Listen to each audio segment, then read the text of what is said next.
صاحب ٹرین کے حادثات کے اوپر بات کرتے ہیں. گاہے بگاہے بڑی ایسی خبریں آتی ہیں، مگر اب کی بار جو کراچی ایکسپریس سے ریلیٹڈ خبر آئی ہے وہ بڑی تکلیف دہ. ہر بار تکلیف دہ ہوتی ہے، مگر اب کی بار تو حادثہ بھی بڑا ہے، زخمیوں کی تعداد بھی زیادہ ہے اور تحقیقات ہی بس ہو رہی ہیں ابھی تک. ریلوے کی حالت ایک ایسے خستہ مکان کی طرح ہو چکی ہے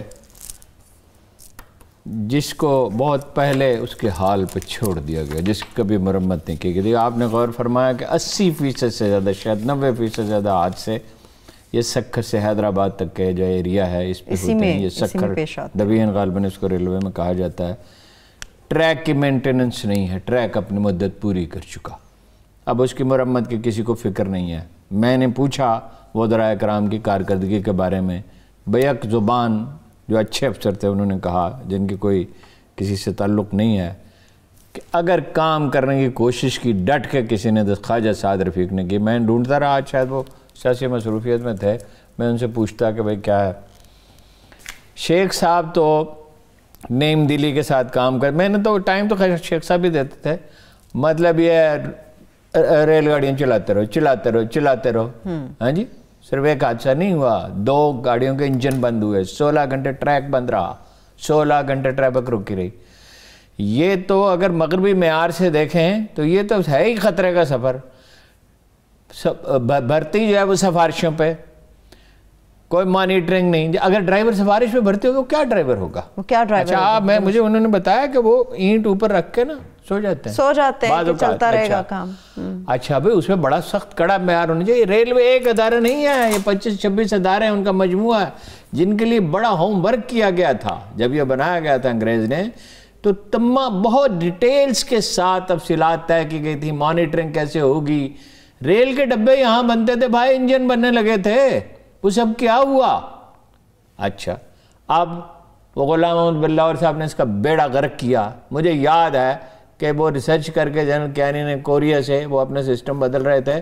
$10 بلین والا انجن جو ہے $1 بلین میں انہوں نے بتایا کہ بھائی وہ مل سکتا ہے، لے لیں. نہیں لئیے، چین سے انجن لینے، سوٹ کرتے ہوں یا نہ سوٹ کرتے ہوں.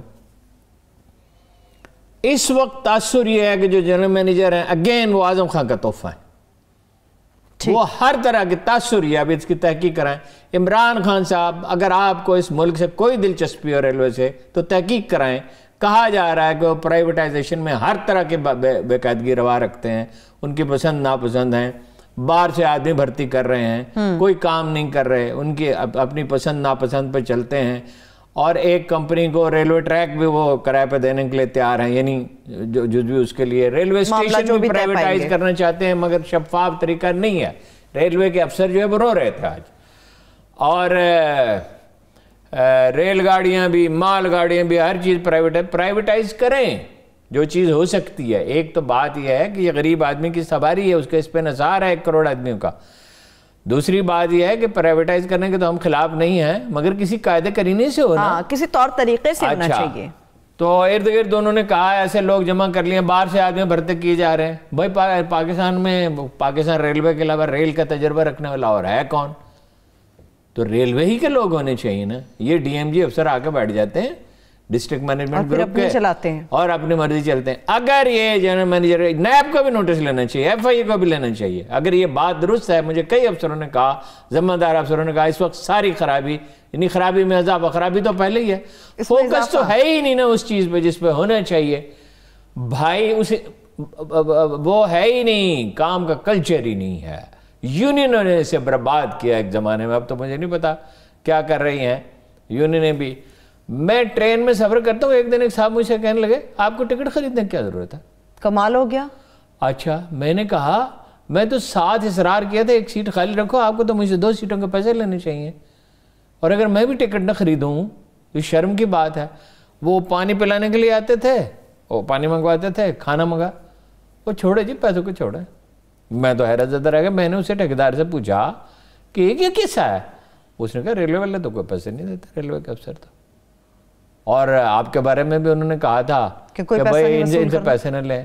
میں نے کہا بھائی مجھ پہ تو مہربانی کرو، مجھے اس سے تو بچاؤ. تو ذلت کی بات ہے، مفت کا کھانا میں کھاؤں اور مفت کی چائے پیوں. مجھے یہ حال ہے ریلوے کا. اور یہ اس کے بس کرنے، اعظم سواتی صاحب کو میں جانتا ہوں، کو میں ظاہر ہے میرے جاننے والے ہیں، ویسے بھی ان کے بارے میں بہت الزام تراشی ہوتی، ان کا ٹیمپرامنٹ ہی نہیں ہے. انہوں نے کیا کہا تھا وزیر، میں شیخ رشید سے سیکھوں گا.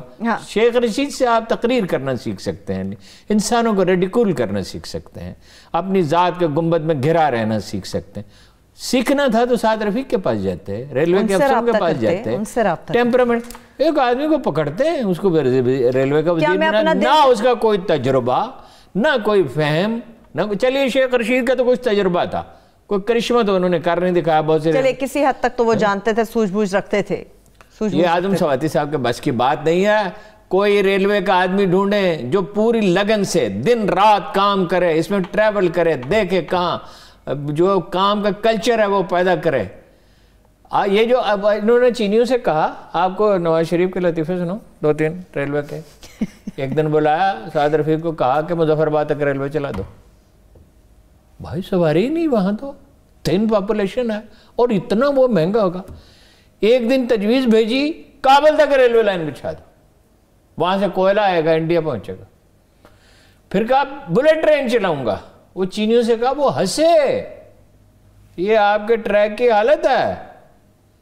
انہوں نے کہا اسی کو امپروو کر سکتے ہیں. اور کام کا کلچر انہوں نے دیکھا نا، کام تو کرتے ہی نہیں نا. انڈیا میں بھی یہی حالات ہیں ارون صاحب. نا جی، انڈیا میں 90 کروڑ روپے ماہانہ منافع ہے ریلوے کا. 90 کروڑ منافع ماہانہ. جی انہوں نے 40% ریلوے ٹریک میں اضافہ کیا ہے، 40% میں 47%. ہم نے بھی تھوڑا سا کیا تھا جس میں سے کچھ سمیٹ دیا. کچھ یہ چکوال کی طرف جو جاتی تھی مندرہ سے، وہ اس کو سمیٹ دیا. ہم نے تو بند بھی کیے، محدود بھی کیا. ہم نے تو تعلیمی ادارے دے دیے، پرائیویٹائز کر دیے.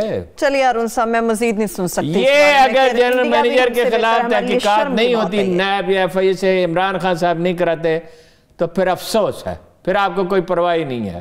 اور اس کو اگر یہ بات درست ہے جو الزامات ریلوے کے افسر لگاتے ہیں، ذمہ دار لوگوں نے مجھ سے کہا بدلیں اس آدمی کو، اس کی جگہ کوئی ڈھنگ کا آدمی لے کے آئیں. یعنی خان صاحب نے کام کرنا ہی چھوڑ دیا، جو اعظم خان نے کہا لگا دیا. آخری ایک کام نہیں ہوگا. کیا؟ اس ملک کے غریبوں کے لیے نہ کبھی اپوزیشن سوچے گی، نہ عمران خان صاحب کو فرصت ہے. درست. جو بھوک کے مارے ہوئے ہیں، جن کے گھروں میں مجھے فون آتے ہیں، میں ابھی ایک آدمی کا فون ہے، اس کی آواز نہیں نکل رہی تھی، نہایت معزز آدمی، شریف آدمی، بیمار ہے مدتوں سے. اس نے کہا کل بچے کا داخلے کے پیسے چاہیے. وہ بات سے کتنے ہیں؟ تھوڑے چند ہزار روپے.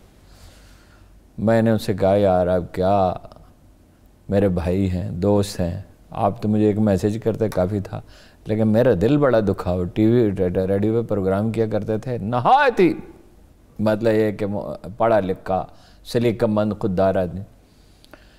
ابھی ایک تھوڑی دیر پہلے فون آیا، وہ ڈاکٹروں نے دوائیاں دے دیں ایک خاتون کو، اور اس کی بالکل جو سانس آ رہی تھی وہ بھی بند ہو گئی، بے شمار اینٹی بائیوٹک دے دے. وہ پوچھا کوئی حکیم ہی ڈھونڈ دے جی.